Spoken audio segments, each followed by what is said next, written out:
Since we're talking about network interfaces, it's only appropriate that we at least address wireless interfaces in Unix. Now, wireless itself is a fairly mature technology. It's been around for several years, so a lot of the bugs that were present early on in wireless have worked themselves out over time, such as security, speed, and so forth. But wireless has traditionally been problematic with Unix and Linux, and the reason that this is that when wireless technologies first came out, they were more rapidly adopted and directed at the Windows market. So as a result, a lot of wireless card producers did not put out a lot of cards that had Unix and Linux driver support. Now, there are a limited number of cards supported in BSD, but not that many. There are probably a wider range of cards that are supported by Solaris and Linux. In fact, Linux has the ability to use Windows drivers, although at reduced performance, for some of the wireless cards that are out there, using the IndisWAN utilities. Now, be that as it may, again, BSD supports a very limited number of cards. The cards it does support, however, basically are configured the same way as normal network cards, using sysinstall and ifconfig. You actually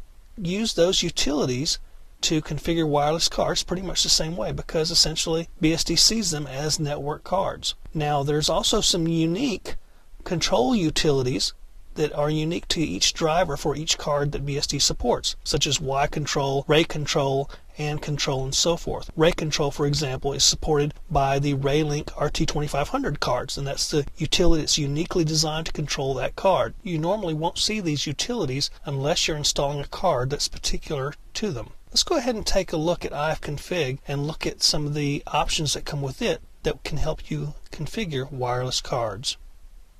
Let's take a look at ifconfig for a moment and get some of the options that are available to us. Let's do a quick man on ifconfig. You can't really tell much by looking at all the different switches there, but essentially there's a lot of different options that you can use with ifconfig. Once your computer has picked up the card itself, you can configure things that are important to the wireless portion of it. The driver has to be installed, and the computer has to know, BSD has to know that the card is there. It has to actually pick it up. Once that happens, go through here a little bit and look at some of the options available to us. There's some WLAN particular options that are available to us, such as setting the BSSID, the address, the mode, and so forth. And these are particular to wireless networks. You would also be able to set the encryption level, such as WEP, WPA, and the encryption key as well in configuring these cards. The best thing for you to do is, if you get a wireless card that's installed in, try to find out if there's any drivers that are appropriate for BSD that could be used. You may have to search on the manufacturer's site, or you may have to look on some of the support forums and community forums and stuff, because a lot of people have actually developed drivers for cards that the manufacturer originally didn't. So you may be able to find some drivers there. You'll find that a lot of the older cards